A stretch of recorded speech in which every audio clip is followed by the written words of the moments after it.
કેમ છો બાળકો? આની પહેલાના વિડીયોમાં આપણે શુક્રકોષ જનનનો અભ્યાસ કર્યો છે. આજે આપણે અંડકોષ જનનનો અભ્યાસ કરવા જાવ છે. બરાબર? અંડકોષ જનનની ક્રિયા શુક્રકોષ જનન કરતા થોડી અલગ પ્રકારની અને થોડી ટફ છે. એટલે શાંતિથી સાંભળજો અને ટેક્સ્ટ બુકમાં નિરાંતે ભણજો તો જ સમજાશે, નહીતર થોડો ટોપિક જ ટફ છે એટલે થોડુંક સમજાવવામાં પ્રોબ્લેમ થાય. બરાબર?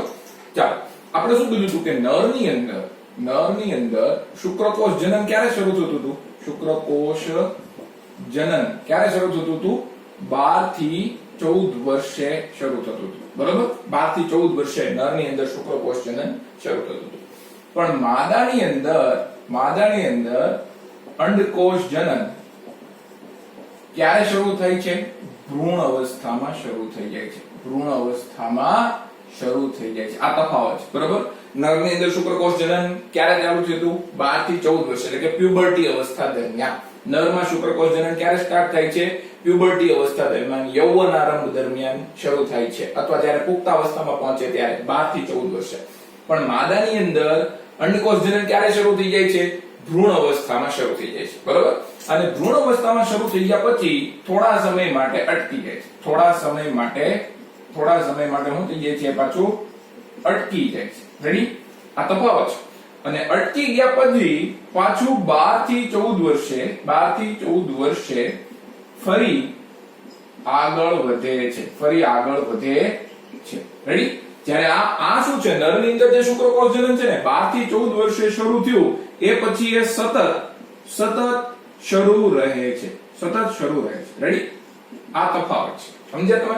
કે નરની અંદર શુક્રકોષ જનન 12 થી 14 વર્ષે એટલે કે પ્યુબર્ટી અવસ્થામાં એટલે કે યૌવનારંભ વખતે શરૂ થયા પછી એ સતત શરૂ જ રહે છે, ક્યારેય અટકતું નથી.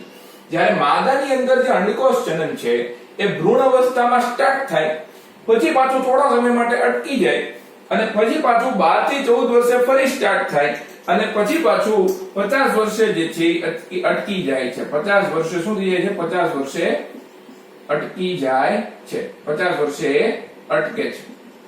અને ઈ ક્રિયાને શું કહેવાય છે? મેનોપોઝ કહેવાય છે. એને મેનોપોઝ કહેવાય. રેડી?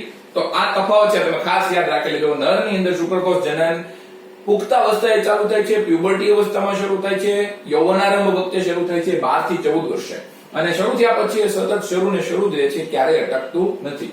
જ્યારે માદાની અંદર અંડકોષ જનન જે છે એ ભ્રૂણ અવસ્થામાં શરૂ થાય છે, અને ભ્રૂણ અવસ્થામાં શરૂ થઈ ગયા પછી થોડા સમય પાછું અટકી જાય છે, અને અટકી ગયા પછી 12 થી 14 વર્ષે પાછું આગળ વધે છે, જ્યાંથી અટકી ગયું હતું ત્યાંથી તે, અને પછી પાછું 50 વર્ષે જે છે એ પાછું અટકી જાય છે. એ ઘટનાને મેનોપોઝ કહેવાય છે. રેડી? તો આ તમે સમજી ગયા હો, તો હવે આપણે આગળ જોઈએ થોડુંક.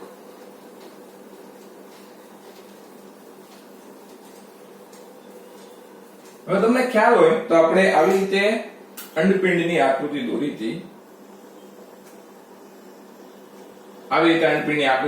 અને અહીંયા આપણે કીધું હતું કે અહીંયા માદા જનન અધિચ્છદ છે. આ અંડપિંડ છે, અને અંડપિંડની અંદરની દિવાલ પર શું આવેલું હોય? માદા જનન અધિચ્છદ આવેલા હોય છે. માદા જનન અધિચ્છદ. બરોબર? આ છે માદા જનન અધિચ્છદ, એટલે કે ઉગોનિયા. એનું બીજું નામ શું થશે? ઉગોનિયા. જે 2n કોષો છે, ડિપ્લોઇડ કોષો છે. રેડી? 2n કોષો છે, ડિપ્લોઇડ કોષો. હવે જ્યારે ભ્રૂણ અવસ્થામાં છે આ શિશુ, બરોબર? અંડપિંડ હજી બને છે, આમ જોવા જઈએ તો હજી અંડપિંડ બનતું જાય છે, અને ભ્રૂણ અવસ્થામાં છે આ માદા શિશુ કઈ અવસ્થામાં છે? ભ્રૂણ અવસ્થા. એટલે માદા ભ્રૂણ બોલો તોય ચાલે. બરોબર?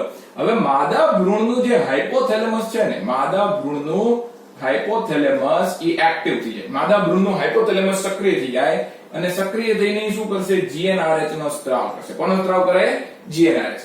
ઈ GnRH ક્યાં જાય? અગ્ર પિટ્યુટરી પર જાય. ક્યાં જાય? અગ્ર પિટ્યુટરી. અને અગ્ર પિટ્યુટરી માંથી કોનો સ્ત્રાવ કરાવે? GN નો સ્ત્રાવ કરાવે. કોનો સ્ત્રાવ કરાવે? GN નો. અને GN ની અંદર હોય FSH અને LH. બરોબર? FSH અને LH. આ FSH ને LH ની માત્રા બહુ ઓછી હોય, કારણ કે અત્યારે માદા કઈ અવસ્થામાં છે? ભ્રૂણ અવસ્થામાં છે. માદા કઈ અવસ્થામાં છે? ભ્રૂણ અવસ્થામાં. રેડી? તો માદા ભ્રૂણ અવસ્થામાં છે ત્યારે એનું હાઇપોથેલેમસ સક્રિય થઈને GnRH નો સ્ત્રાવ કરે છે. આ GnRH અગ્ર પિટ્યુટરી ઉપર જાય, અગ્ર પિટ્યુટરીમાંથી GN નો સ્ત્રાવ કરાવે. GN એટલે કે ગોનાડોટ્રોપિન હોર્મોન, એમાં બે ભાગ આવે, FSH અને LH. આ FSH ને LH ની માત્રા બહુ હજી ઓછી છે, કારણ કે બાળક કઈ અવસ્થામાં છે, આ માદા કઈ અવસ્થામાં છે, હજી ભ્રૂણ અવસ્થા છે, માતાના ગર્ભની અંદર છે, બરોબર. તો FSH ને LH ની માત્રા બહુ ઓછી છે. હા, પણ આ ઓછી માત્રા અહીંયા વિભાજન કરાવવા માટે સક્ષમ છે, બરોબર. આ ઓછી માત્રા છે, બરોબર, નો ડાઉટ ઓછી માત્રા છે, પણ આ ઓછી માત્રા અહીંયા ઉગોનિયાનું શું કરાવવા માટે સક્ષમ છે? વિભાજન સ્ટાર્ટ કરાવવા માટે સક્ષમ છે. એટલે આ જે FSH છે ને, આ FSH જે આવ્યો ને, એ કોની ઉપર અસર કરે છે? FSH અસર કરશે ઉગોનિયમ ઉપર. કોની ઉપર અસર કરશે? ઉગોનિયમ, એટલે કે માદા જનનદીચ્છદ ઉપર, બરોબર. અને ઉગોનિયમ ની અંદર પહેલા શું કરાવશે? સંભાજન કરાવશે. શું કરાવશે? સંભાજન. ઉગોનિયમમાં શું કરાવે? સંભાજન કરાવે. માનો કે એક આ ઉગોનિયા કોષ છે, બરોબર. ઈ ઉગોનિયાનું સંભાજન કોણે કરાવ્યું? સંભાજન કોણે કરાવ્યું? FSH એ કરાવ્યું. ઉગોનિયાનું સંભાજન કોણે કરાવ્યું? FSH. રેડી? આ ઉગોનિયમ કોષ છે, એટલે કે માદા જનનદીચ્છદ કોષ. આ કયો કોષ છે? માદા જનનદીચ્છદનો કોષ. જે આ બધા દોરેલા છે ને, એને મેં અહીંયા બતાવ્યો. આ માદા જનનદીચ્છદના કોષમાં સંભાજન કરાવ્યું, એટલે એની સંખ્યા શું થઈ? વધી. સંખ્યા શું થઈ? વધી. આ તબક્કાને શું કહેવાય? બહુગુણન તબક્કો કહેવાય. કયો તબક્કો કહેવાય? બહુગુણન તબક્કો, બરોબર. પહેલા આ જે ઉગોનિયમ છે એની ઉપર FSH અસર કરે. FSH ની માત્રા અત્યારે બહુ ઓછી છે, કારણ કે માદા જે શિશુ જે છે એ માતાના ગર્ભની અંદર છે, બરોબર. એટલે આ ભ્રૂણ અવસ્થામાં છે, બરોબર. એટલે FSH LH ની માત્રા બહુ ઓછી છે, પણ છતાંય તે વિભાજન કરાવવા માટે સક્ષમ છે, બરોબર. તો આ FSH એ ઉગોનિયા ઉપર અસર કરીને એની અંદર સંભાજન કરાવે છે, અને આ ઉગોનિયમની સંખ્યા વધારે છે, એટલે બહુગુણન તબક્કો થયો. એટલે આ નવા ઉગોનિયમ બન્યા. હજી આ ઉગોનિયમ કેવા છે? 2n જ છે. ઉગોનિયમ કેવા છે? 2n. આ રીતે કેવું હતું? 2n દ્વિકીય હતું. હજી આ ઉગોનિયમ કેવા છે? 2n જ છે. રેડી? હવે આમાંથી અમુક ઉગોનિયમ જે છે એ કદમાં મોટા થાય. અમુક ઉગોનિયમ કદમાં શું થાય? મોટા થાય. ઈ તબક્કાને કહેવાય વૃદ્ધિ. એને શું કહેવાય? વૃદ્ધિ તબક્કો કહેવાય. રેડી? આમાંથી અમુક ઉગોનિયમ શું થાય છે? કદમાં મોટા થઈ જાય અને વૃદ્ધિ પામે છે. આ વૃદ્ધિ પામીને શું બનાવે છે? વૃદ્ધિ પામીને બનાવે છે પ્રાથમિક પૂર્વ અંડકોષ. પ્રાથમિક પૂર્વ અંડકોષ બનાવે છે. વૃદ્ધિ પામીને શું બનાવશે? પ્રાથમિક પૂર્વ અંડકોષ બનાવશે. જે 2n હશે એને પ્રાઇમરી ઉસાઇટ કહેશો. તમે શું કહેશો? પ્રાઇમરી ઉસાઇટ.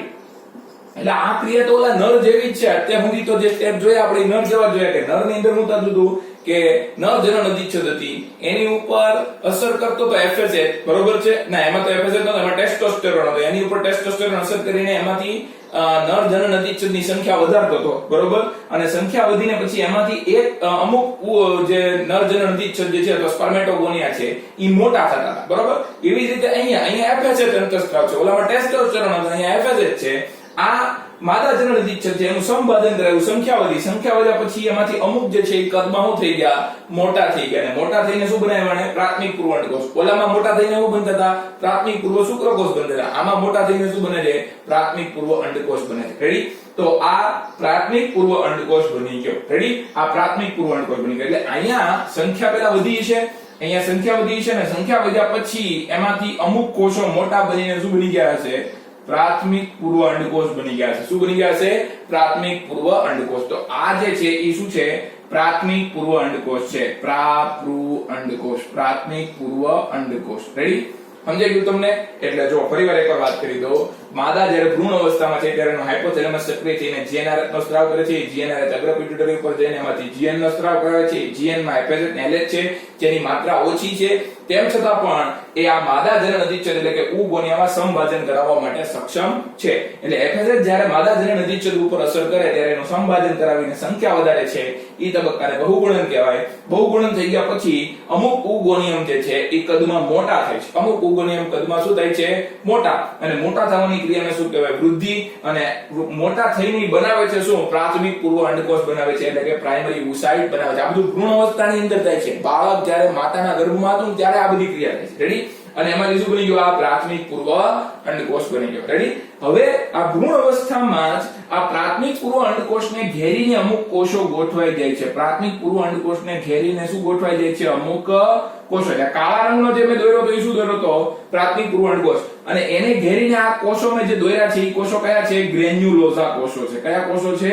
ગ્રેન્યુલોઝા કોષો. ગ્રેન્યુલોઝા કોષો. એટલે શું થયું જુઓ, પહેલા એક છે પ્રાથમિક પૂર્વ અંડકોષ અને પ્રાથમિક પૂર્વ અંડકોષને ઘેરીને શું આવી ગયું? પ્રાથમિક પૂર્વ અંડકોષને ઘેરીને આવી ગયા ગ્રેન્યુલોઝા કોષો. એ ગ્રેન્યુલોઝા કોષો બીજું કાંઈ નથી, અંડપિંડનો બાહ્યકનો કોષો છે. બરોબર? એ કયા કોષો છે? અંડપિંડના બાહ્યકમાંથી આવેલા કોષો. રેડી? તો જો પહેલા પ્રાથમિક પૂર્વ અંડકોષ બન્યો તો એ ક્યાંથી બન્યો તો? આ માદા જનન દીક્ષકમાંથી. હવે એને ઘેરીને બાહ્યકના કોષો ગોઠવાઈ ગયા. એને ઘેરીને કોણ ગોઠવાઈ ગયું? બાહ્યકના કોષો ગોઠવાઈ ગયા. ઈ બાહ્યકના કોષો ક્યાં છે? ગ્રેન્યુલોઝા કોષો. એટલે આ પ્રાથમિક પૂર્વ અંડકોષ અને ગ્રેન્યુલોઝા કોષો ભેગા મળીને જે રચના બનાવે છે એને કહેવાય છે પ્રાથમિક પુટિકા. શું કહેવાય છે?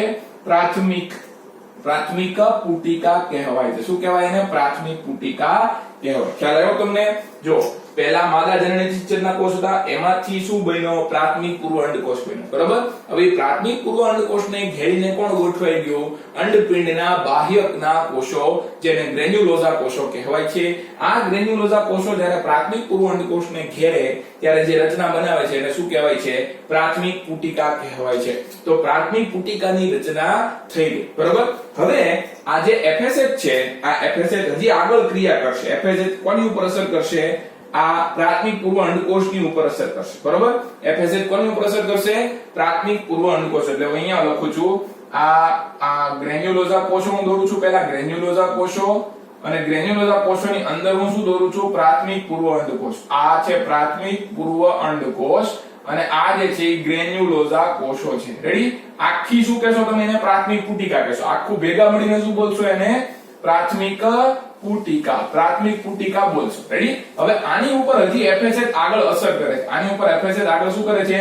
અસર. અને આ પ્રાથમિક પૂર્વ અંડકોષની અંદર અર્ધીકરણ 1 સ્ટાર્ટ કરાવે છે. શું સ્ટાર્ટ કરાવે છે? અર્ધીકરણ 1. બરોબર? આની અંદર અર્ધીકરણ 1 સ્ટાર્ટ કરે. બરોબર?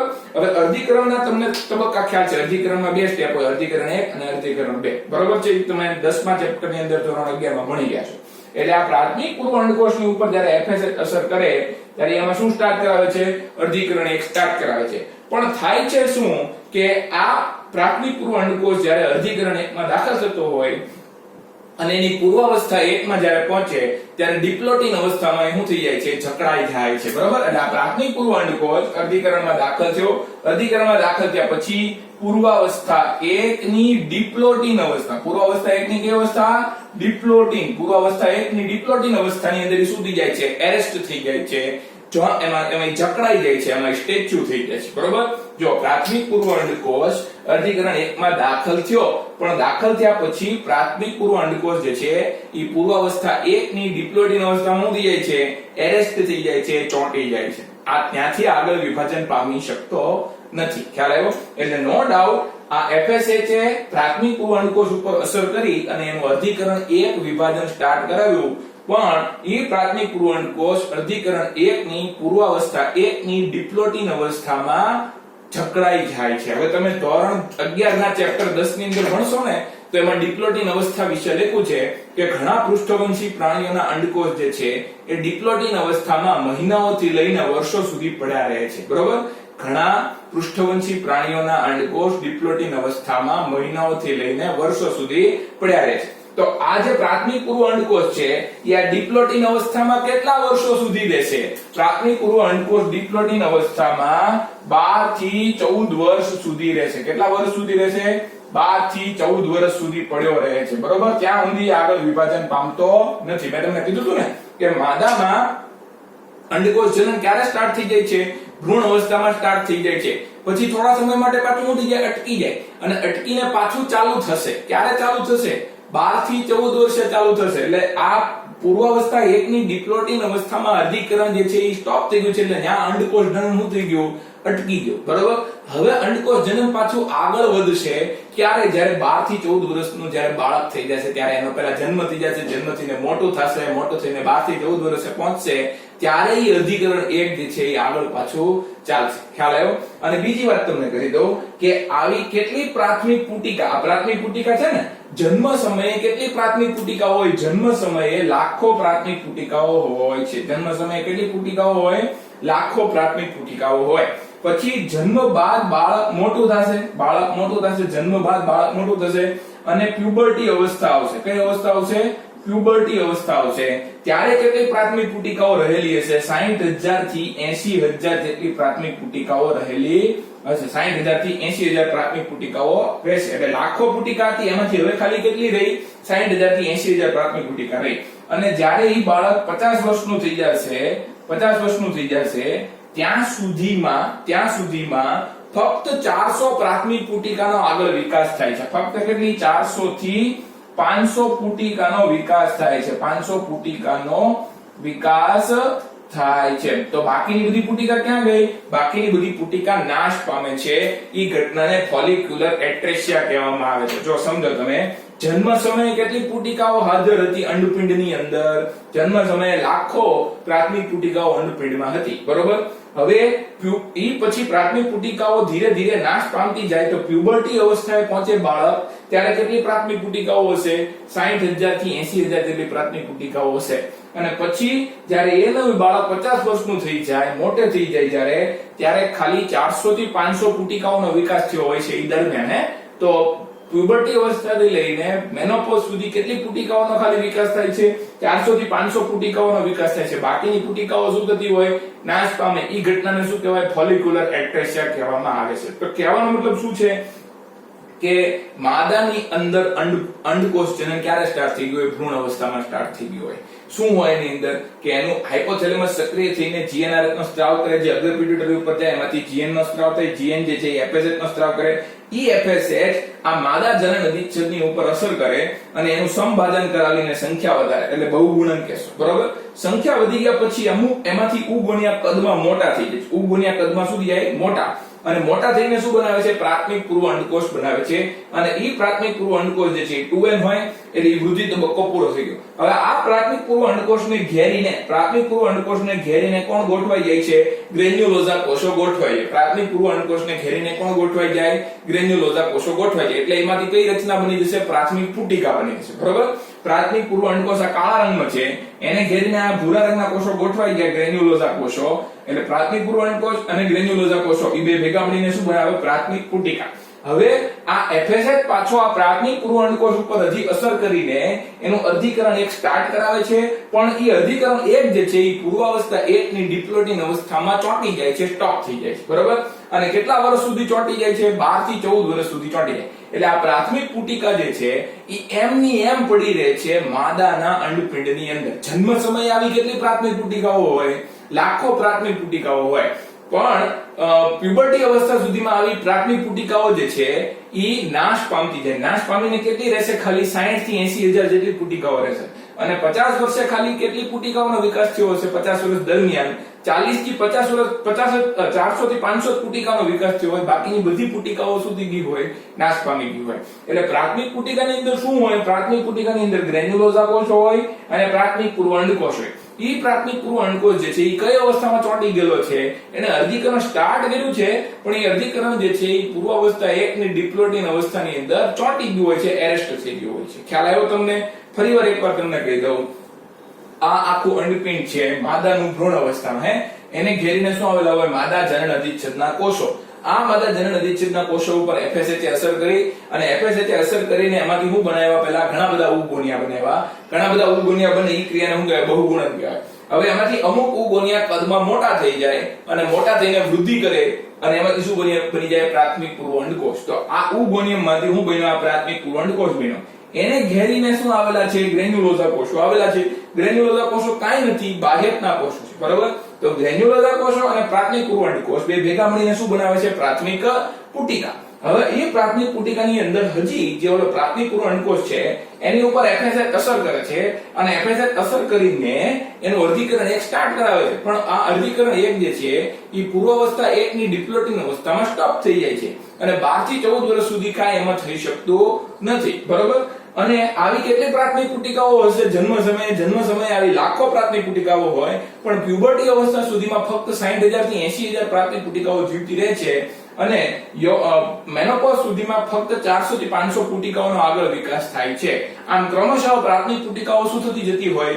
નાશ પામતી રહેતી હોય છે. આ ઘટનાને શું કહેવાય છે? ફોલિક્યુલર એટ્રેસિયા કહેવાય છે. ખ્યાલ આવ્યો તમને? ચાલો આગળ આપણે જોઈએ. હવે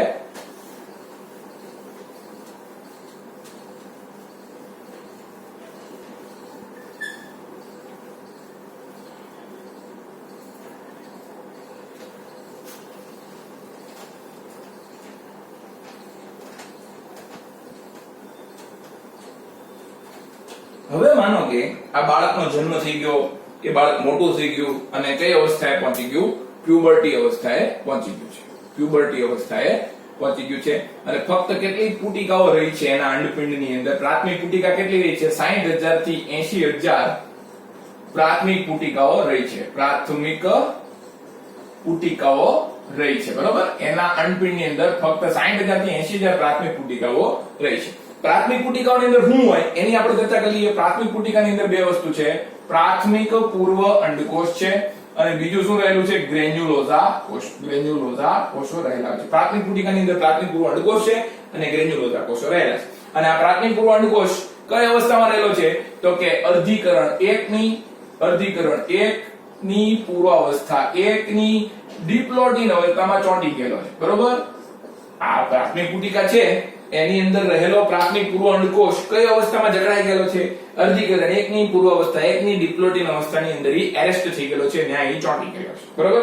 હાલો, હવે શું થશે? જ્યારે પ્યુબર્ટી આવશે ત્યારે ઓલો GnRH છે ને, GnRH એનો સ્ત્રાવ વધે. GnRH નો સ્ત્રાવ શું થઈ જશે? વધે. અને GnRH નો સ્ત્રાવ વધે એટલે GN નો સ્ત્રાવ વધે.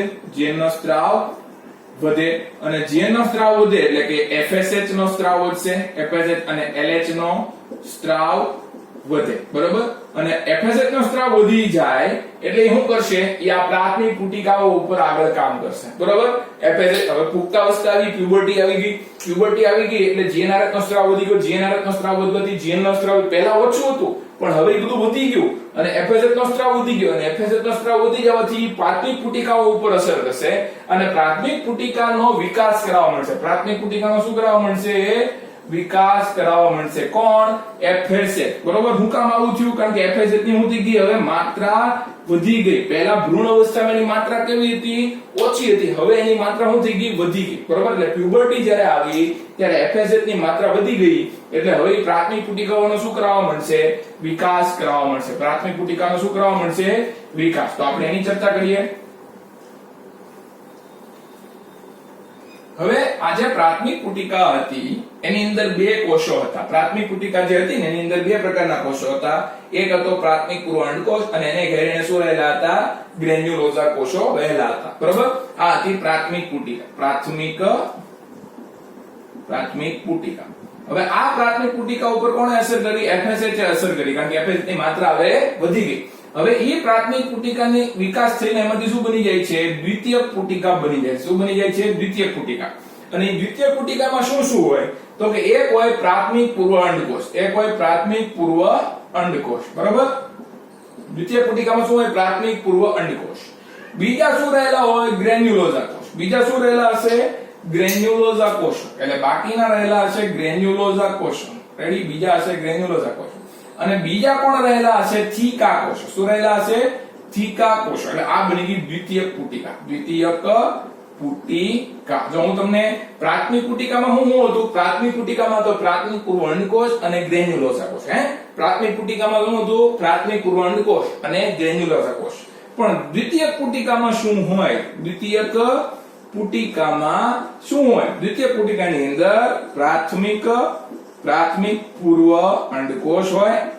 બીજું હોય એની અંદર ગ્રેન્યુલોઝા કોષો અને ત્રીજા એની અંદર હોય થીકા કોષો. તો તમને ખ્યાલ આવી ગયો કે દ્વિતીયક પુટિકાની અંદર કોણ કોણ છે? દ્વિતીયક પુટિકાની અંદર પ્રાથમિક પૂર્વ અંડકોષ છે જે હજી ઓલી અર્ધીકરણ 1 ની પૂર્વાવસ્થા 1 ની ડિપ્લોઇડિન અવસ્થામાં ચોંટી ગયેલો છે, બરોબર. દ્વિતીય પુટિકાની અંદર પ્રાથમિક પૂર્વ અંડકોષ પડેલો છે જેને હજી અર્ધીકરણ પૂરું નથી કર્યું, એ સ્ટોપ અવસ્થામાં છે. એને ઘેરીને ગ્રેન્યુલોઝા કોષો તો હતા જ, તે સાથે સાથે બીજા કોણ આવી ગયા? થીકા કોષો આવી ગયા અને આ દ્વિતીય પુટિકા બની. પ્રાથમિક પુટિકા કરતા દ્વિતીય પુટિકા કદમાં કેવી હોય? મોટી હોય. પ્રાથમિક પુટિકા કરતા દ્વિતીય પુટિકા કદમાં કેવી હશે? મોટી. હજી આ દ્વિતીય પુટિકાની ઉપર તે FSH અસર કરે છે. FSH હજી આની ઉપર અસર કરે છે, બરોબર. દ્વિતીય પુટિકા ઉપર હજી કોણ અસર કરે છે? FSH. અને દ્વિતીય પુટિકામાંથી પછી શું બની જાય છે? તૃતીય પુટિકા બને છે. દ્વિતીય પુટિકામાંથી કોણ બનશે? તૃતીય પુટિકા. હવે તૃતીય પુટિકાની અંદર શું રહેલો હશે? પ્રાથમિક પૂર્વ અંડકોષ. શું રહેલો હોય? પ્રાથમિક પૂર્વ અંડકોષ, બરોબર. પછી બીજું એને ઘેરીને કોણ આવેલા હોય? ગ્રેન્યુલોઝા કોષ. શું આવેલા હોય? ગ્રેન્યુલોઝા કોષો, બરોબર. પછી શું રહેલું હશે? થીકા ઇન્ટરના અને થીકા એક્સટરના. બીજું શું રહેલું હોય? થીકા ઇન્ટરના અને થીકા એક્સટર્ના. એટલે હવે થીકા કોષો બે ભાગમાં વહેંચાઈ જશે. થીકા કોષો કેટલા ભાગમાં વહેંચાઈ જશે? બે ભાગમાં. કયા કયા? થીકા ઇન્ટરના અને થીકા એક્સટર્ના. અને હારે હારે પાછી એક પાણી ભરેલી ગુહા રહેલી હશે. સાથે સાથે શું રહેલી હોય? પાણી ભરેલી ગુહા, જેને શું કહેવાય? એન્ટ્રમ કહેવાય. શું કહેવાય? એન્ટ્રમ. એટલે આ બની ગઈ? તૃતીયક પુટિકા બની ગઈ. શું બની ગઈ? તૃતીયક પુટિકા. જો ફરીવાર સમજો, આ દ્વિતીયક પુટિકા ઉપર FSH એ અસર કરી. દ્વિતીયક પુટિકા ઉપર કોણે અસર કરી? FSH. બરોબર. તો દ્વિતીયક પુટિકા હેમાં ફેરવાઈ ગઈ? હવે તૃતીયક પુટિકામાં ફેરવાઈ ગઈ. શેમાં ફેરવાઈ ગઈ? તૃતીયક પુટિકામાં. બરોબર. તૃતીયક પુટિકાની અંદર શું શું રહેલું હોય? તૃતીયક પુટિકાની અંદર પ્રાથમિક પૂર્વ અંડકોષ રહેલો હોય. બીજું શું રહેલું હોય? ગ્રેન્યુલોઝા કોષો રહેલા હશે. ગ્રેન્યુલોઝા કોષો રહેલા હશે. ત્રીજું શું રહેલું હોય? થીકા ઇન્ટરના અને થીકા એક્સટર્ના. અને બીજું શું રહેલું હશે? સાથે સાથે એન્ટ્રમ રહેલું હોય. શું રહેલું હોય? એન્ટ્રમ. એન્ટ્રમ શું છે? પાણી ભરેલી ગુહા છે. પાણી ભરેલી ગુહા. જો સાંભળજો ફરીવાર, જ્યારે પ્યુબર્ટી આવી ત્યારે અંડપિંડમાં કેટલી પ્રાથમિક પુટિકાઓ હતી? 60,000 થી 80,000 પ્રાથમિક પુટિકાઓ હતી. બરોબર. આ પ્રાથમિક પુટિકાઓની અંદર શું હતું? પ્રાથમિક પૂર્વ અંડકોષ અને ગ્રેન્યુલોઝા કોષો હતા. બરોબર. હવે આ પ્રાથમિક પુટિકા ઉપર કોણ અસર કરે છે? પ્રાથમિક પુટિકા ઉપર અસર કરે છે FSH. બરોબર. તો આ પ્રાથમિક પુટિકા છે, એની ઉપર FSH અસર કરે છે અને એ પ્રાથમિક પુટિકાને શેમાં ફેરવે છે? દ્વિતીયક પુટિકાની અંદર ફેરવે છે. તો દ્વિતીયક પુટિકાની અંદર શું આવે છે? દ્વિતીયક પુટિકાની અંદર પ્રાથમિક પૂર્વ અંડકોષ હોય, ગ્રેન્યુલોઝા કોષો હોય અને થીકા કોષ હોય. બરોબર. હવે એ દ્વિતીયક પુટિકાનો હજી આગળ વિકાસ કરાયો છે. દ્વિતીયક પુટિકાનો હજી અંદર આગળ વિકાસ થશે. અને કેવી રીતે? તો કે FSH દ્વારા. બરોબર. FSH હજી દ્વિતીયક પુટિકાને શેમાં ફેરવે છે? તૃતીયક પુટિકામાં ફેરવે. કેવી રીતે ફેરવે?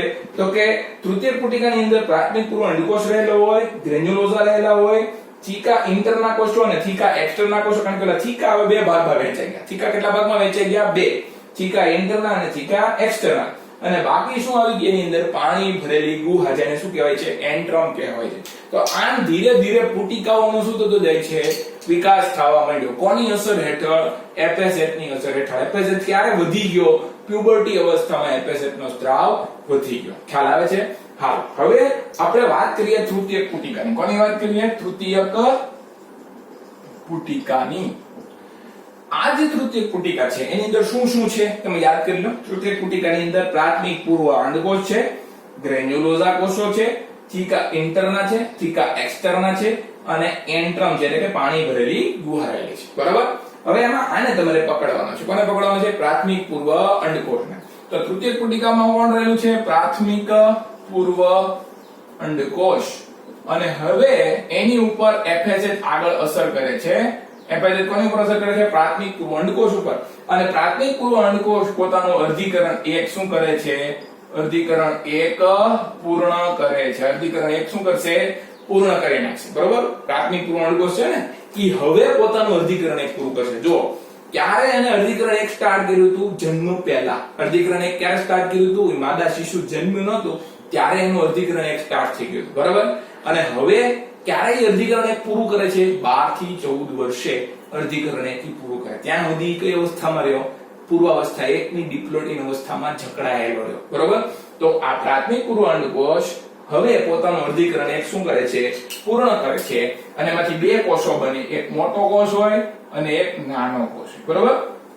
પ્રાથમિક પૂર્વ અંડકોષ જે છે ને 2n હતા ને 2n, એને પોતાનું અર્ધીકરણ 1 પૂરું કર્યું. એમાંથી એક મોટો કોષ બને, એક નાનો કોષ બને. મોટા કોષને દ્વિતીયક પૂર્વ અંડકોષ કહે. મોટા કોષને શું કહેવાય? દ્વિતીયક પૂર્વ અંડકોષ.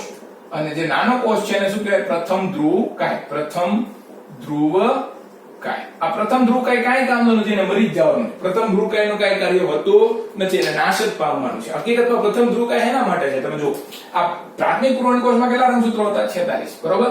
તમારે અંડકોષ બનાવવાનું છે, એમાં કેટલા રંગસૂત્રો રાખવાના છે? 23. તો 23 આમાં આવી ગયા અને 23 આની અંદર આવી ગયા. એ 23 રંગસૂત્રો ઘા કરી દેવાના, કાંઈ કામના નથી. બરોબર. બાકીના 23 રંગસૂત્રો નકામા હોય છે. આ પ્રથમ ધ્રુવકાય જે છે એ કેવી રીતે કાર્ય કરે છે? પ્રથમ ધ્રુવકાય વધારાના રંગસૂત્રોને ઘા કરી દેવામાં મદદ કરે છે. કારણ કે જન્યુમાં કેટલા રંગસૂત્રો હોવા જોઈએ? અડધા જ રંગસૂત્રો હોવા જોઈએ. અને આવું હું કામ તમારે કરવું પડે છે? કારણ કે તમારે એક જ અંડકોષ બનાવવાનું છે. બરોબર. અંડકોષ કેટલો બનાવવાનો છે? એક જ. જો ઘણા બધા અંડકોષ બનાવવાના હોય તો આ પ્રથમ ધ્રુવકાય પણ કામનું હોય, પણ પ્રથમ ધ્રુવકાય કામનું એટલા માટે નથી કારણ કે માદાની અંદર હંમેશા મોટો એક અચલિત માદા જનુ એક જ બનાવવાનો છે એટલા માટે. ઓલું સપોઝ વનસ્પતિમાં લિંગી પ્રજનન ભણતા હતા એમાં તમે કીધું હતું 4 મહાબીજાણુ બને એમાંથી 3 મરી જાય, બરાબર? એવી રીતે અહીંયા એક પ્રથમ ધ્રુવકાય બને છે એ શું થઈ જશે? નાશ પામી જશે. સમજાણું તમને? એટલે દ્વિતીય પૂર્વ અંડકોષ જે છે એમાં 23 રંગસૂત્રો રહેલા છે અને પ્રથમ ધ્રુવકાયમાં 23 રંગસૂત્રો રહેલા હોય. પ્રથમ ધ્રુવકાયને નાશ પામી જવાનું છે, બરાબર? હવે આ દ્વિતીય પૂર્વ અંડકોષ જે છે ઈ હવે મુક્ત થશે. દ્વિતીય પૂર્વ અંડકોષ જે છે શું થશે? મુક્ત થાય છે. ક્યાંથી મુક્ત થશે? અંડપિંડમાંથી. અંડપિંડમાંથી મુક્ત થાય. પણ મુક્ત થાય ઈ પહેલા જો દ્વિતીય પૂર્વ અંડકોષ હોય ને, દ્વિતીય પૂર્વ અંડકોષ ઈ ક્યાં રહેલો હોય? દ્વિતીય પૂર્વ અંડકોષ ક્યાં રહેલો હોય? ગ્રાફિન પુટિકામાં રહેલો. ક્યાં રહેલો હોય? ગ્રાફિન પુટિકા. તૃતીય પુટિકા છે ને, તૃતીય પુટિકા એનો હજી આગળ વિકાસ થશે. તૃતીય પુટિકાનો શું વિકાસ થશે? હજી આગળ. અને એની અંદર શું રહેલું હોય? તો કે એની અંદર આ થીકા ઇન્ટરના અને થીકા એક્સટર્ના, બરોબર? થીકા ઇન્ટરના, થીકા એક્સટર્ના, થીકા ઇન્ટરના, થીકા એક્સટર્ના, પછી પાણી ભરેલી ગુહા. હવે તો મોટો થઈ ગયો હોય ને, પાણી ભરેલી ગુહા. પછી અહીંયા રહેલો હશે અંડકોષ. અને આ અંડકોષ કયો? દ્વિતીય પૂર્વ અંડકોષ. અર્ધીકરણ એક પૂરું કરી લીધું. અર્ધીકરણ એક પૂરું કરી લીધું એટલે આ શું છે? દ્વિતીય પૂર્વ અંડકોષ. શું રહેલો છે? દ્વિતીય પૂર્વ અંડકોષ. અને બાજુમાં શું રહેલું છે? પ્રથમ ધ્રુવકાય. અને એને ઘેરીને શું આવેલું હોય? એને ઘેરીને આવેલું હોય ઝોના પેલુસિડા. એને ઘેરીને શું આવી જશે? ઝોના પેલુસિડા આવી જશે. અને એને ઘેરીને બાજુમાં આવી જશે ગ્રેન્યુલોઝા કોષો. શું આવી જશે? ગ્રેન્યુલોઝા કોષો. રેડી? લો તો આ તમારી બની ગઈ ગ્રાફિયન પુટિકા. શું બની ગઈ? ગ્રાફિયન પુટિકા. અને ગ્રાફિયન પુટિકામાં અંડકોષ કઈ અવસ્થામાં છે? ગ્રાફિયન પુટિકામાં અંડકોષ દ્વિતીય પૂર્વ અંડકોષ અવસ્થામાં છે, બરાબર? ગ્રાફિયન પુટિકામાં અંડકોષ કઈ અવસ્થામાં છે? દ્વિતીય પૂર્વ અંડકોષ અવસ્થામાં છે. રેડી? તો આ પહેલા જો પ્રાથમિક પુટિકા હતી, એમાંથી દ્વિતીય પુટિકા બની, એમાંથી તૃતીય પુટિકા બની અને એમાંથી પછી બની ગ્રાફિયન પુટિકા. તો ગ્રાફિયન પુટિકાની અંદર શું રહેલું છે? દ્વિતીય પૂર્વ અંડકોષ, પ્રથમ ધ્રુવકાય, ઝોના પેલુસિડા, ગ્રેન્યુલોઝા કોષો, પાણી ભરેલી ગુહા એન્ટ્રમ, થીકા ઇન્ટરના, થીકા એક્શન, આ બધું છે. રેડી? અને હવે આ LH જે અંતઃસ્ત્રાવ હતો ને, LH ની અસર હેઠળ આ અંડપિંડનું જે પડ છે એ તૂટે. અંડપિંડનું પડ જે છે એ શું થઈ જશે? તૂટી જશે. અને આ દ્વિતીય પૂર્વ અંડકોષ જે છે એ શું થઈ જશે? અંડપિંડમાંથી મુક્ત થઈ જાય છે. જ્યારે LH ની અસર આવે ને, LH અંતઃસ્ત્રાવની અસર આવે, કારણ કે LH નું ક્યાંક કાર્ય તો હશે, તો LH શું કરે છે? અંડપિંડના પડને તોડે છે, ગ્રાફિયન પુટિકાને ફાડે, બરોબર? અને ગ્રાફિયન પુટિકા જ્યારે તૂટે ત્યારે એમાંથી શું મુક્ત થાય? દ્વિતીય પૂર્વ અંડકોષ મુક્ત થાય. શું મુક્ત થાય? દ્વિતીય પૂર્વ અંડકોષ. હજી દ્વિતીય પૂર્વ અંડકોષે શું નથી કર્યું? અર્ધીકરણ 2 પૂરું કર્યું નથી. દ્વિતીય પૂર્વ અંડકોષે શું પૂરું નથી કર્યું? અર્ધીકરણ 2 પૂરું કર્યું નથી. સમજાવો તમને? હવે જો ફરીવાર એકવાર તમને કહી દઉં, જ્યારે પ્યુબર્ટી અવસ્થા આવી ત્યારે અંડપિંડની અંદર શું હતા? 60,000 થી 80,000 પ્રાથમિક પુટિકાઓ હતી, બરોબર? ઈ પ્રાથમિક પુટિકાઓની અંદર શું રહેલું હતું? પ્રાથમિક પૂર્વ અંડકોષ અને ગ્રેન્યુલોઝા કોષો, બરાબર? અને પ્રાથમિક પૂર્વ અંડકોષ કઈ અવસ્થામાં હતો? અર્ધીકરણ 1 ની પૂર્વ અવસ્થા, 1 ની ડિપ્લોઇડ અવસ્થામાં. અને ગ્રેન્યુલોઝા કોષો સાથે એને ઘેરીને રહેલા હતા, બરાબર? હવે જ્યારે પ્યુબર્ટી આવે છે ત્યારે GNR નો સ્ત્રાવ વધી જાય, GNR નો સ્ત્રાવ વધવાથી GN નો સ્ત્રાવ વધે, GN નો સ્ત્રાવ વધવાથી FSH LH નો સ્ત્રાવ વધી જાય, માત્રા વધી જાય અને એના લીધે આ પ્રાથમિક પુટિકાઓનો વિકાસ થાય. પ્રાથમિક પુટિકા શેમાં ફેરવાઈ જશે? દ્વિતીય પુટિકામાં. દ્વિતીય પુટિકામાં શું શું રહેલું હોય? પ્રાથમિક પૂર્વ અંડકોષ રહેલો હોય, ગ્રેન્યુલોઝા કોષો રહેલા હોય અને થીકા કોષો રહેલા હોય, બરાબર? હવે દ્વિતીય પુટિકા કેમાં ફેરવાઈ જાય છે? તૃતીય પુટિકામાં ફેરવાશે FSH ની અસર હેઠળ. અને એની અંદર શું રહેલું હોય? પ્રાથમિક પૂર્વ અંડકોષ, ગ્રેન્યુલોઝા કોષો, થીકા ઇન્ટરના, થીકા એક્સટર્ના અને એન્ટ્રમ રહેલું હોય, પાણી ભરેલી ગુહા. રેડી? હવે એ તૃતીય પુટિકા જે છે એની અંદર હજી FSH અસર કરીને પ્રાથમિક પૂર્વ અંડકોષનું અર્ધીકરણ એક પૂરું કરાવશે અને એમાંથી 2 કોષો બનશે. એક બનશે દ્વિતીય પૂર્વ અંડકોષ અને બીજો બનશે પ્રથમ ધ્રુવકાય. અને હવે આ તૃતીય પુટિકા શેમાં ફેરવાઈ જશે? ગ્રાફિયન પુટિકામાં ફેરવાઈ જશે. તૃતીય પુટિકા ગ્રાફિયન પુટિકાની અંદર શું રહેલું છે? થીકા ઇન્ટરના, થીકા એક્સટર્ના, એન્ટ્રમ રહેલું છે, ગ્રેન્યુલોઝા કોષો રહેલા છે, દ્વિતીય પૂર્વ અંડકોષ રહેલો છે, પ્રથમ ધ્રુવકાય રહેલું છે, ઝોના પેલુસિડા રહેલું છે. આ બધું રહેલું છે ગ્રાફિયન પુટિકાની અંદર, બરોબર? અને હવે LH ની અસર હેઠળ ગ્રાફિયન પુટિકા શું થશે? ફાટશે. LH ની અસર હેઠળ ગ્રાફિયન પુટિકા ફાટે અને ગ્રાફિયન પુટિકા ફાટે ત્યારે અંડકોષ જે છે એ અંડવાહિનીમાંથી અને શું કહે અંડપિંડમાંથી મુક્ત થશે, બરોબર? ચાલો આગળ જોઈ લઈએ.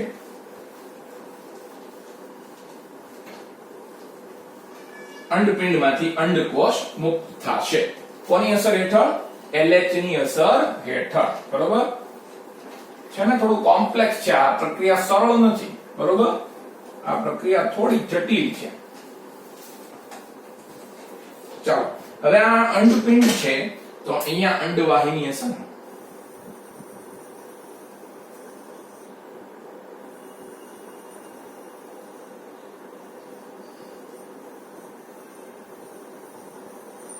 આ જે છે એ ફિમરી છે,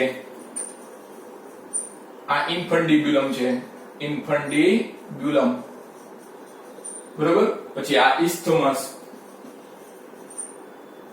અને આ એમ્પ્યુલા. રેડી? હવે જુઓ, આ ગ્રાફેન પુટિકા છે. ગ્રાફેન પુટિકાની અંદર શું શું રહેલું છે? થીકા એક્સટર્ના. બીજું શું રહેલું છે? થીકા ઇન્ટરના. ત્રીજું શું રહેલું છે? એન્ટ્રમ. પછી શું રહેલું છે? ગ્રેન્યુલોઝા કોષો. પછી અહીંયા શું રહેલું છે? ઝોના પેલુસિડા. આ શું રહેલો છે? મોટો કોષ જે છે એ શું છે? દ્વિતીય પૂર્વ અંડકોષ. નાનો કોષ કયો છે? પ્રથમ ધ્રુવકાય ને શું થઈ જવાનું હોય? નાશ પામી જવાનું. એટલે મેં આકૃતિમાં ભલે દોરી દેખાડ્યું પણ ઘણી વાર ન હોય. બરોબર, એટલે આ છે દ્વિતીય પૂર્વ અંડકોષ. એને ઘેરીને શું રહેલું છે? ઝોના પેલુસિડા. એને ઘેરીને શું રહેલું છે? ગ્રેન્યુલોઝા કોષ. એને ઘેરીને શું આવેલું છે? થીકા ઇન્ટરના. અને એને ઘેરીને શું આવેલું છે? થીકા એક્સટર્ના. હવે આ અંડકોષ અહીંયાથી મુક્ત થાય છે. બરાબર, અંડકોષ અહીંયાથી મુક્ત થયો. અને જ્યારે અંડકોષ મુક્ત થાય ત્યારે શું હોય એની અંદર? અંડકોષ જ્યારે મુક્ત થાય ને ત્યારે સૌથી પહેલા હોય દ્વિતીય પૂર્વ અંડકોષ. શું હોય? દ્વિતીય પૂર્વ અંડકોષ. બરાબર, દ્વિતીય પૂર્વ અંડકોષને ઘેરીને શું આવેલું હોય? ઝોના પેલુસિડા આવેલું. શું આવેલું હોય? ઝોના પેલુસિડા. બરાબર, દ્વિતીય પૂર્વ અંડકોષ છે અને દ્વિતીય પૂર્વ અંડકોષને ઘેરીને શું આવેલું હોય? ઝોના પેલુસિડા. હવે એને ઘેરીને કોષો આવેલા હોય, ઈ કોષોને કહેવાય કોરોના રેડિયેટા કોષ. ઈ કોષોને શું કહેવાય? કોરોના રેડિયેટા. આ અંડકોષ મુક્ત થઈ ગયો છે. અંડકોષ શું થઈ ગયો છે? મુક્ત થઈ ગયો છે. અને ક્યાં મુક્ત થયો છે? ઉદરીય ગુહામાં મુક્ત થયો છે. ક્યાં મુક્ત થયો છે? ઉદરીય ગુહામાં. એટલે આ અંડકોષ અહીંયાથી બહાર આવી ગયો અને બહાર આવીને ક્યાં આવ્યો છે? અહીંયા. આ ઉદરીય ગુહા છે. આ શું છે? ઉદરીય ગુહા. શું કામ? કારણ કે અહીંયા અંડવાહિની અને અંડપિંડ વચ્ચે કોઈ સંપર્ક તો હોતો નથી. અંડવાહિની અને અંડપિંડ વચ્ચે કોઈ ભૌતિક સંપર્ક હોતો નથી. એટલે આ તમારો દ્વિતીય પૂર્વ અંડકોષ, આ તમારું ઝોના પેલુસિડા અને એને ઘેરીને જે કોષો આવેલા છે એ ક્યાં છે? કોરોના રેડિયેટા કોષો. રેડી? અને આ અંડકોષ હવે અહીંયા ફિમરી વડે શોષાઈ જશે અને ક્યાં દાખલ થશે? ઇન્ફન્ડિબ્યુલમમાં દાખલ થશે. ક્યાં દાખલ થશે? ઇન્ફન્ડિબ્યુલમ. ઇન્ફન્ડિબ્યુલમમાં જાતો આ અંડકોષ જે છે અહીંયા પહોંચશે એમ્પ્યુલામાં. ક્યાં પહોંચશે? એમ્પ્યુલામાં. એટલે હું એમ્પ્યુલામાં દોરી દઉં. આ અંડકોષ, આ દ્વિતીય પૂર્વ અંડકોષ એને ઘેરીને ઝોના પેલુસિડા, અને એને ઘેરીને શું રહેલું હોય? કોરોના રેડિયેટા. એને ઘેરીને શું રહેલું હોય? કોરોના રેડિયેટા. નામ આપી દઉં. આ છે કોરોના રેડિયેટા. આ જે છે ઈ છે ઝોના પેલ્યુસિડા. આ શું છે? દ્વિતીયક પૂર્વ અંડકોષ. ઓલો પ્રથમ ધ્રુવકાય હતું પણ મરી ગયું. નાશ પામી ગયું. એટલે આ એમ્પ્યુલામાં આવી ગયો. આને આ વસ્તુ અહીંયા એમ્પ્યુલામાં આવી ગઈ અને હવે અહીંયા આમ ટ્રાવેલ કરે છે. સમજાણું? અહીંયા આમ ગતિ કરે છે. હવે જો લૈંગિક ક્રિયા થઈ હોય અને ઈ વખતે શુક્રકોષો અહીંયા પહોંચ્યા હોય, ક્યાં પહોંચ્યા હોય? અહીંયા ઇસ્થમસ અને એમ્પ્યુલાના જોડાણ સ્થાન પાસે. શુક્રકોષો ક્યાં પહોંચ્યા હોય? ઇસ્થમસ અને એમ્પ્યુલાના જોડાણ સ્થાન પાસે જો પહોંચ્યા હોય, જો લૈંગિક ક્રિયા થઈ હોય આ દરમિયાન. માનો કે અહીંયા અંડકોષ મુક્ત થયો. જેવો અંડકોષ મુક્ત થયો એવો ઈ ક્યાં પહોંચી ગયો? અંડવાહિનીમાં પહોંચી ગયો. અને અંડવાહિનીમાં અહીંયા આમ ગતિ કરવાનો છે ગર્ભાશય તરફ. હવે જો અંડવાહિનીમાં ગર્ભાશય તરફ ગતિ કરતો હોય ઈ દરમિયાન જો શુક્રકોષો ત્યાં આવ્યા હોય અને ઈ શુક્રકોષો આ અંડકોષનું જો ફલન કરે, જો ઈ શુક્રકોષો અંડકોષનું ફલન કરે તો ઈ દ્વિતીય પૂર્વ અંડકોષ છે ને, દ્વિતીયક પૂર્વ અંડકોષ જો ફલન થાય તો દ્વિતીય પૂર્વ અંડકોષમાંથી શું બનશે? પહેલા દ્વિતીય પૂર્વ અંડકોષમાંથી એક મોટો કોષ બનશે અને એક નાનો કોષ બનશે. એ મોટો કોષ બને એને શું કહેવાય? ઉટીડ. અને જે નાનો કોષ બને એને શું કહેવાય? દ્વિતીયક ધ્રુવકાય. જો ફલન થાય તો અહીંયા જો શુક્રકોષો આવ્યા હોય તો દ્વિતીયક પૂર્વ અંડકોશ શું પૂરું કરે છે? પોતાનું અર્ધીકરણ 2 પૂરું કરે છે. અર્ધીકરણ 2 બાકી હતું નથી, હજી હું અર્ધીકરણ 2 ની ક્યાં ચર્ચા કરી હતી, બરોબર? એટલે જો શુક્રકોષો આવ્યા હોય અને જો ફલનની ક્રિયા થઈ હોય તો દ્વિતીયક પૂર્વ અંડકોશ શું કરે છે? પોતાનું અર્ધીકરણ 2 પૂરું કરે છે અને અર્ધીકરણ 2 પૂરું કરીને એક મોટો કોષ બનાવે અને એક નાનો કોષ બનાવે. જે મોટો કોષ બનાવે એને ઉટીડ કહેવાય અને જે નાનો કોષ બનાવે એને શું કહેવાય? દ્વિતીયક ધ્રુવકાય કહેવાય, બરોબર? સેકન્ડ પોલાર બોડી કહેશો. ઓલું જે બન્યું હતું ને અહીંયા જે બન્યું હતું આ નાનું એવું અહીંયા, એ હતું પ્રથમ ધ્રુવકાય. એને શું કહેવાય? પ્રથમ ધ્રુવકાય. અહીંયા જે આ બને છે એને શું કહેવાય? દ્વિતીયક ધ્રુવકાય. દ્વિતીયક ધ્રુવકાય નહીં, તે મરી જ જવાનું હોય છે અને આ ઉટીડમાંથી એવું બને છે? અંડકોષ બને છે. ઉટીડમાંથી શું બને છે? અંડકોષ. પણ અંડકોષ ક્યારે બનશે? જો ફલન થશે તો, બરોબર? એટલે જો અહીંયા શુક્રકોષ પહોંચ્યા હોય ઇસ્થમસ અને એમ્પ્યુલાના જોડાણ સ્થાન પાસે, ઇસ્થમસ અને એમ્પ્યુલાના જોડાણ સ્થાન પાસે જો શુક્રકોષ પહોંચ્યા હોય તો આ દ્વિતીયક પૂર્વ અંડકોષ જે છે એ પોતાનું અર્ધીકરણ 2 પૂરું કરે છે અને અર્ધીકરણ 2 પૂરું કર્યા બાદ એક ઉટીડ બનાવે છે અને એક દ્વિતીયક ધ્રુવકાય બનાવે છે. દ્વિતીયક ધ્રુવકાય મરી જાય અને અંડકોષ જે છે એ શુક્રકોષ સાથે ફલન કરીને શું બનાવી નાખશે? યુગ્મનજ બનાવી નાખશે, બરાબર? પણ જો શુક્રકોષો આવ્યા ન હોય, જો શુક્રકોષો આવ્યા ન હોય તો આ દ્વિતીયક પૂર્વ અંડકોષ જે છે એ શું થઈ જાય છે? નાશ પામી જાય છે. દ્વિતીયક પૂર્વ અંડકોષ શું થઈ જશે? નાશ પામી જશે અને એ માસિક સ્ત્રાવ સાથે બહાર આવી જાય છે. માસિક સ્ત્રાવ સાથે શું થઈ જશે? માસિક સ્ત્રાવ સાથે બહાર આવી જાય છે. ખ્યાલ આવ્યો? જો આ દ્વિતીયક પૂર્વ અંડકોષ જે છે એ પોતાનું અર્ધીકરણ 2 ક્યારે પૂરું કરે? જ્યારે ઈ એમ્પ્યુલા અને ઇસ્થમસના જંકશન પાસે પહોંચ્યો હોય. જ્યારે એમ્પ્યુલા અને ઇસ્થમસના જંકશન પાસે પહોંચ્યો હોય અને જો ને આ શુક્રકોષો હાજર હોય તો દ્વિતીયક પૂર્વ અંડકોષ પોતાનું અર્ધીકરણ 2 પૂરું કરે છે. નહીતર દ્વિતીયક પૂર્વ અંડકોષ જે છે એ શું થઈ જાય? નાશ પામી જાય છે અને માસિક સ્ત્રાવ સાથે બહાર આવી જાય છે, બરોબર? એટલે દ્વિતીયક પૂર્વ અંડકોષ પોતાનું અર્ધીકરણ 2 તો જ પૂરું કરશે જો ફલનની ક્રિયા થશે તો. જો ફલન ન થાય તો દ્વિતીયક પૂર્વ અંડકોષ પોતાનું અર્ધીકરણ 2 પૂરું કરી શકતો નથી અને માસિક સ્ત્રાવ સાથે શું થઈ જાય છે? બહાર આવી જાય છે. ખ્યાલ આવ્યો? એટલે આ પ્રાથમિક પુટિકા હતી, એની અંદર પ્રાથમિક પૂર્વ અંડકોષ હતો, પછી દ્વિતીય પુટિકા બની, એની અંદર એ પ્રાથમિક પૂર્વ અંડકોષ છે, પછી તૃતીય પુટિકા બની, એની અંદર પ્રાથમિક પૂર્વ અંડકોષ છે. શું કર્યું? અર્ધીકરણ 1 પૂરું કરીને શું બનાવીને દ્વિતીય પૂર્વ અંડકોષ. અને દ્વિતીયક પૂર્વ અંડકોષ પછી ક્યાં રહેલો હતો? ગ્રાફિન પુટિકામાં. ગ્રાફિન પુટિકામાંથી દ્વિતીયક પૂર્વ અંડકોષ ફાટીને બહાર આવ્યો અને બહાર આવીને ક્યાં ગયો? અંડવાહિનીમાં ગયો. જ્યારે દ્વિતીયક પૂર્વ અંડકોષ મુક્ત થયો ત્યારે શું હતું? એને ઘેરીને કોરોના રેડિયેટા આવેલા હતા. બીજું શું આવેલું હતું? ઝોના પેલુસિડા. અને ઝોના પેલુસિડાની અંદર દ્વિતીયક પૂર્વ અંડકોષને પ્રથમ ધ્રુવકાય હતું. હવે ઈ અંડવાહિનીમાં અંદર ગયો ત્યારે જો શુક્રકોષ આવ્યો હોય અને જો એનું ફલન કરે તો દ્વિતીયક પૂર્વ અંડકોષ પોતાનું અર્ધીકરણ 2 પૂરું કરે છે. નહીતર એ પોતાનું અર્ધીકરણ 2 ક્યારે પૂરું કરતો નથી અને આમ નામ એ માસિક સ્ત્રાવ સાથે બહાર આવી જાય છે, બરોબર? તો હવે હું એકવાર તમને ચાર્ટ દોરીને સમજાવી દઉં. અંડકોષ જનન, બરોબર? અંડકોષ જનનને તમને ચાર્ટ દોરીને સમજાવી દઉં એકવાર ફરીવાર. મેં આખી ક્રિયા તો તમને સમજાવી દીધી છે પણ ચાર્ટ દોરીને તમને સમજાવી દઉં. પહેલા શું હતું? માદા જનનદી છે એટલે કે ઉગોનિયા હતા, બરોબર? ઈ ઉગોનિયાનું સંભાજન થયું. ઉગોનિયાનું શું થયું? સંભાજન થયું અને સંભાજન થઈને શું બન્યા? નવા ઉગોનિયા બન્યા. શું બન્યા? નવા ઉગોનિયા. એટલે સંખ્યામાં વધારો થયો. આ તબક્કાને શું કહેવાય? બહુગુણન કહેવાય. શું કહેવાય? બહુગુણન. હવે એમાંથી અમુક જે ઉગોનિયા છે એ કદમાં મોટા બને છે. અમુક ઉગોનિયા કદમાં શું થાય છે? મોટા બને છે. ઈ ક્રિયાને શું કહેવાય? વૃદ્ધિ. શું કહેવાય? વૃદ્ધિ. અને ઉગોનિયા કેવા હતા? 2n. અને મોટા થઈને જે કોષ બનાવે છે એ કયો છે? પ્રાથમિક પૂર્વ અંડકોષ. પ્રાથમિક પૂર્વ અંડકોષ. અને આ પ્રાથમિક પૂર્વ અંડકોષ પોતાનું અર્ધીકરણ 1 સ્ટાર્ટ કરે છે પણ પૂર્વાવસ્થા 1 ની ડિપ્લોઇડિંગ અવસ્થામાં ઘણા વર્ષો સુધી પડ્યો રહે છે, બરોબર? હવે આ પ્રાથમિક પૂર્વ અંડકોષ અર્ધીકરણ 1 માનો કે પૂરું કરે. ક્યારે પૂરું કરશે? 12 થી 14 વર્ષે અર્ધીકરણ 1 પૂરું કરશે. એટલે એમાંથી બનશે એક મોટો કોષ અને એક નાનો કોષ. આ તબક્કાને તમે કહેશો પરિપક્વન તબક્કો. આ નાનો કોષ બને એને શું કહેશો? પ્રથમ ધ્રુવકાય. પ્રથમ ધ્રુવકાય. અને આને શું કહેવાય? દ્વિતીયક પૂર્વ અંડકોષ. દ્વિતીયક પૂર્વ અંડકોષ. રેડી? આ n છે, આ n છે. આ કેવો હતો? 2n. રેડી? અહીંયા શું પૂરું થઈ ગયું? અર્ધીકરણ 1 પૂરું થયું. અર્ધીકરણ 1 ના અંતે એક મોટો કોષ બને, એક નાનો કોષ બને. મોટો કોષ છે એ દ્વિતીય પૂર્વ અંડકોષ છે, નાનો કોષ છે કે છે પ્રથમ ધ્રુવ કાય. હવે આ દ્વિતીય પૂર્વ અંડકોષમાં પૂરું થશે અર્ધીકરણ 2. શું પૂરું થશે? અર્ધીકરણ 2. જો ફલન થાય તો અર્ધીકરણ 2 પૂરું થશે અને એમાંથી શું બનશે? એક બનશે મોટો કોષ અને એક બનશે નાનો કોષ. મોટા કોષને શું કહેવાય? ઉટીડ. અને નાના કોષને શું કહેવાય? દ્વિતીયક ધ્રુવકાય. કહેવાય. ખ્યાલ આવ્યો? આને નાશ પામી જવાનું હોય. આ ઉટીડ છે એમાં ભરાઈ જશે, અંડકોષમાં ભરાઈ જશે. શું એમાં ભરાઈ જશે?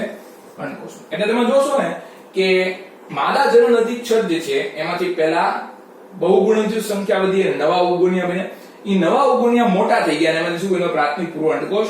પ્રાથમિક પૂર્વ અંડકોષમાં અર્ધીકરણ 1 પૂરું થઈને શું બને છે? એક દ્વિતીય પૂર્વ અંડકોષ ને પ્રથમ ધ્રુવકાય બને છે. આ પ્રથમ ધ્રુવકાયને નાશ પામી જવાનું હોય અને દ્વિતીય પૂર્વ અંડકોષ છે એમાંથી આગળ વિભાજન થઈને શું બને છે? ઉટીડ અથવા તો અંડકોષ બને. બરોબર? એટલે એક પ્રાથમિક પૂર્વ અંડકોષમાંથી કેટલા અંડકોષ બને છે? એક પ્રાથમિક પૂર્વ અંડકોષમાંથી કેટલા અંડકોષ બને? એક બને. અને એક દ્વિતીય પૂર્વ અંડકોષમાંથી કેટલા અંડકોષ બને? એક. ઓલામાં તમે યાદ કરો ને શુક્રકોષ જનનમાં, તો એક પ્રાથમિક પૂર્વ શુક્રકોષમાંથી કેટલા દ્વિતીય પૂર્વ શુક્રકોષ બનતા હતા? 2. અને એમાંથી કેટલા શુક્રકોષો બનતા હતા? 4. એટલે એક પ્રાથમિક પૂર્વ શુક્રકોષોમાંથી 4 શુક્રકોષો બનતા હતા. અહીંયા એક પ્રાથમિક પૂર્વ અંડકોષમાંથી એક જ અંડકોષ બને છે. એટલે એ તફાવત છે. બરોબર?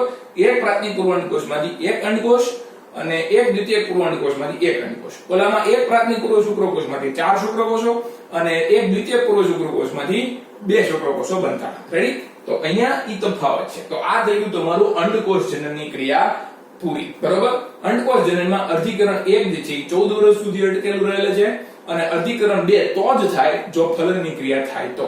જો ફલન ન થાય તો અર્ધીકરણ 2 થતું નથી અને દ્વિતીય પૂર્વ અંડકોષ જે છે એ માસિક સ્ત્રાવ સાથે બહાર આવી જતો હોય છે. રેડી?